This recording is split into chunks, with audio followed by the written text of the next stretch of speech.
अध्याय 4 द्विघात समीकरण में प्रश्नावली 4.1 इसका प्रश्न 2 निम्न स्थितियों को द्विघात समीकरणों के रूप में निरूपित कीजिए। इसका आज हम क्वेश्चन 3 करेंगे। क्वेश्चन 3 दिया है, रोहन की माँ उससे 26 वर्ष बड़ी है। उनकी आयु वर्षों में दी गई है। आयु का जो गुणनफल है अब से 3 वर्ष पश्चात यानी कि बाद में 360 हो जाता है, तो हमें रोहन की वर्तमान आयु ज्ञात करनी है। तो देखिए, अगर हम रोहन की वर्तमान आयु x वर्ष मान लें, माना रोहन की वर्तमान आयु बराबर x वर्ष है, तब रोहन की माँ की आयु कितनी हो जाएगी। इसलिए रोहन की माँ की वर्तमान आयु क्या होगी, क्या हो जाएगी, x धन 26 वर्ष। क्योंकि जो माँ है वह रोहन से 26 वर्ष अधिक है। क्वेश्चन में हमें दिया गया है। अब देखिए, क्वेश्चन में दिया है कि 3 वर्ष बाद उनकी आयु का जो गुणनफल है वह कितना हो जाता है, 360 हो जाता है। तो हम 3 वर्ष बाद की बात करें तो देखिए, 3 वर्ष बाद रोहन की आयु क्या होगी। रोहन की आयु 3 वर्ष बाद रोहन की आयु x धन 3 होगी। और माँ की आयु कितनी होगी, माँ की आयु, चूंकि माँ की वर्तमान आयु कितनी है, x धन 26 और 3 वर्ष बाद धन 3 हम जोड़ देंगे, ये कितनी हो जाएगी, x धन 29 वर्ष। अब देखिए, प्रश्न में कहा गया है कि इनकी आयु का जो गुणनफल है 3 वर्ष बाद इनकी आयु का जो गुणनफल है वह कितना है, 360 वर्ष है। तो हम यहाँ लिखेंगे, प्रश्नानुसार उनकी आयु का गुणनफल कितना हो जाता है। उनकी आयु का गुणनफल बराबर 360 वर्ष हो जाता है। कितने वर्ष बाद, 3 वर्ष बाद। तो देखिए, 3 वर्ष बाद की आयु हमने रोहन की निकाली है x + 3 और माँ की आयु x धन 29। तो प्रश्न में कहा गया है कि इनकी आयु का गुणनफल कितना हो जाता है, 360 वर्ष। तो हम इन दोनों का गुणा कर देते हैं इनकी आयु का। तो देखिए, x धन 3 और x धन 29 बराबर कितना होता है, 360। अब हम x का x से गुणा और फिर 29 से करेंगे तो यहाँ x² हो जाएगा, x का x से होगा और x का 29 से होगा तो 29x और 3 का x से होगा तब 3x हो जाएगा और 3 का 29 से होगा तो यहाँ 3 का 9 से गुणा करेंगे तो 9 × 27 और 3 दूनी 6 और 2 हासिल के तो 8 बराबर 360। अब देखिए, यहाँ हम x² 29x धन के हैं और 3x भी धन के हैं, तो 29 में 3 हम जोड़ेंगे तो कितने हो जाएंगे, 32x धन के हो जाएंगे, धन 87 बराबर, अब ये क्या हो जाएगा, 360। अब हम क्या करेंगे, 360 का इस साइड पक्षांतर कर देंगे तो यहाँ x² + 32x धन 87। 360 का इस साइड पक्षांतर करेंगे तो ये ऋण का हो जाएगा, यहाँ बराबर में क्या बचेगा, 0। यहाँ हमने पक्षांतर किया। अब देखिए, अब हम इन दोनों संख्याओं को और घटा देंगे, ये धन की है ये ऋण की है, तो ऋण की बड़ी है और धन की छोटी है, तो हम 360 में से 87 को घटा देंगे। यहाँ हम लिखते हैं एक्स स्क्वायर प्लस 32x। ये देखिए 0 के हम 10 मानेंगे, 10 में से 7 को घटाएंगे तो क्या बचेगा, यहाँ ऋण की संख्या बचेगी।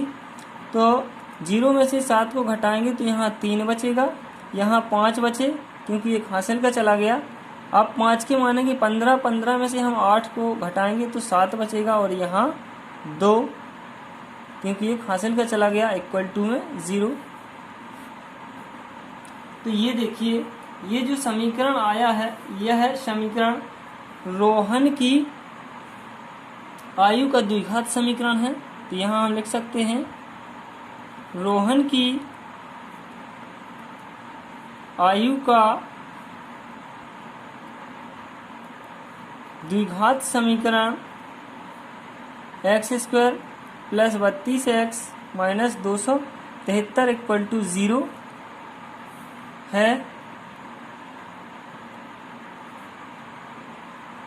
अब देखिए यदि हमें x का मान निकालना है तब हम इसकी तुलना द्विघात समीकरण ax वर्ग धन bx धन c बराबर 0 से करेंगे और ab के और c के मान निकालेंगे। तो हम समीकरण क्योंकि x का मान निकालना चाहते हैं तब क्या करेंगे, हम समीकरण x square plus 32x minus 273 बराबर 0 की तुलना ax वर्ग धन bx धन c बराबर 0 से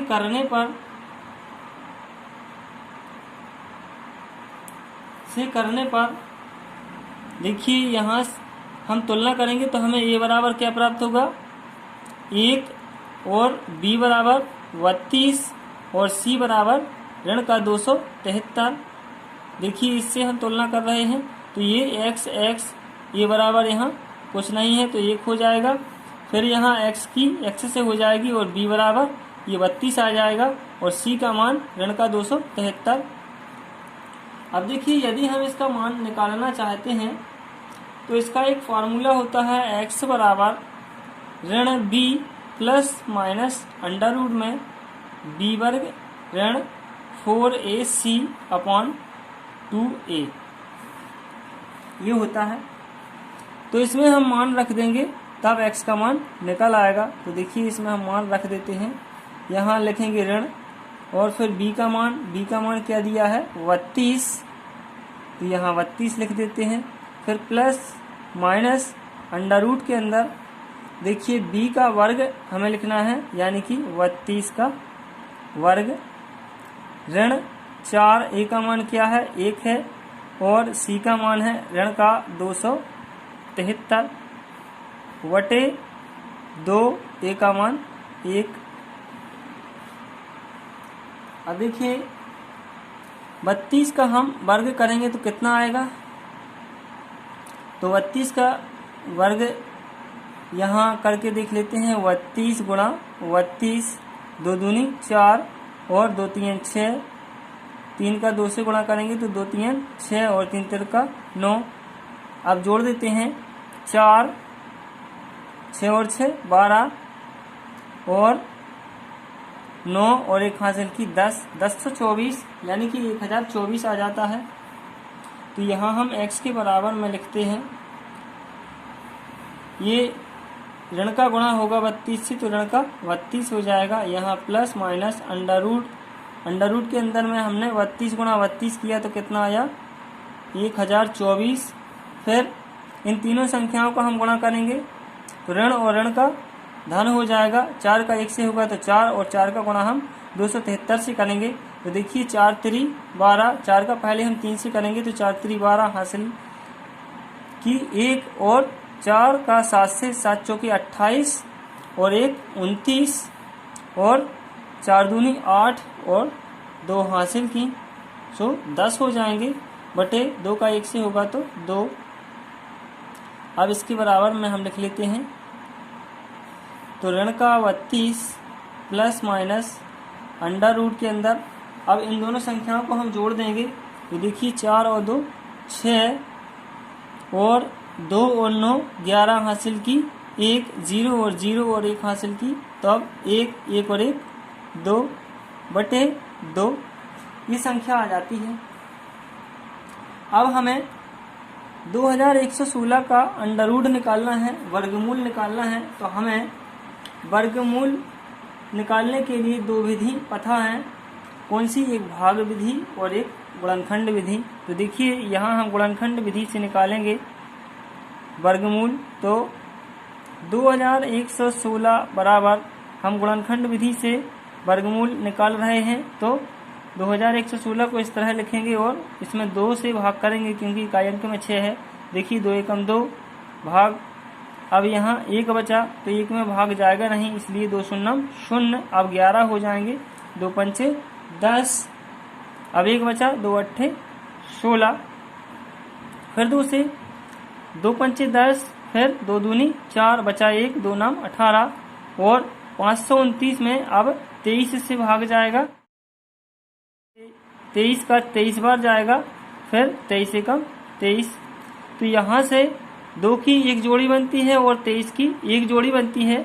तो इसका वर्गमूल क्या होगा, 2 गुणा 23 यानी कि 2 गुणा 23 हम करेंगे तो यहाँ हमें 46 प्राप्त होगा। तो 2116 का जो हम वर्गमूल निकाले हैं वह 46 निकाला हमने। तो यहाँ हम लिख सकते हैं x बराबर, यहाँ देखिए ऋण के 32 प्लस माइनस, अब हम अंडर रूट 2116 के बराबर में क्या लिखेंगे, 46 लिखेंगे क्योंकि हमने इसका वर्गमूल निकाल लिया। इसका वर्गमूल क्या आया, 46 आया बटे 2।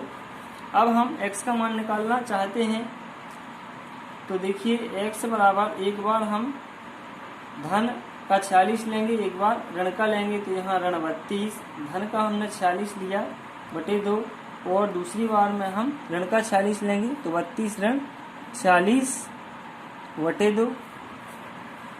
अब देखिए ऋण के 32 हैं और धन के 46 हैं, तो यहाँ से धन की संख्या बड़ी है तो हम 46 में से 32 को घटा देंगे। तो देखिए 6 में से 2 को घटाएंगे तो यहाँ 4 बचेगा और 3 में से 3 को घटाएंगे तो 1 बचेगा बटे 2, तो यहाँ 7 आ जाता है। और ये ऋण के जुड़ जाएंगे और हमें पता है आयु कभी ऋणात्मक नहीं होती है, तब हम इस मान को छोड़ सकते हैं। तो इस मान को हम छोड़ देंगे, इसको नहीं निकालेंगे। तो यहाँ हमने x बराबर क्या निकाला, 7 निकाला, यानी कि रोहन की जो वर्तमान आयु है, रोहन की वर्तमान आयु क्या हो गई। तो यहाँ हम लिखेंगे रोहन की वर्तमान आयु x बराबर कितनी निकाली हमने, 7 वर्ष। तब माँ की आयु क्या होगी, तब माँ की वर्तमान आयु x plus 26 equal to x का मान 7 धन 26 बराबर कितना हो जाएगा, ये 33 वर्ष। 7 और 6 13, 2 और 1 3, 33 वर्ष हो जाएगी। अब देखिए प्रश्न में कहा गया था कि इनकी आयु का गुणनफल जो है वह 360 वर्ष है। तो क्या यह सत्य है, हम देखेंगे कि क्या यह सत्य है कि नहीं है। तो प्रश्न में कहा गया है कि 3 वर्ष बाद ये जो आयु है ये वर्तमान आयु है। अब 3 वर्ष बाद की आयु क्या होगी, 7 में हम 3 जोड़ेंगे तब, अब देखिए वर्तमान आयु हमने ये निकाल ली। अब 3 वर्ष बाद की जो आयु है वह क्या होगी, 7 धन 3 इक्वल टू 10। और माँ की जो वर्तमान आयु होगी वह क्या होगी, माँ की वर्तमान आयु चूंकि इसमें 33 वर्ष है और 3 वर्ष बाद क्या होगी, 33 धन 3 36 वर्ष होगी। तो इसमें कहा गया था प्रश्न में कि 3 वर्ष बाद दोनों की आयु का जो गुणनफल है वह 360 वर्ष है। तो आइए चेक करते हैं। तो 10 में हम 36 से गुणा करेंगे तो ये 360 वर्ष आता है। अतः हमने जो मान निकाले हैं वह सही हैं। तो आपको इस प्रश्न में यहीं तक करना था, रोहन की आयु का द्विघात समीकरण ही निकालना था।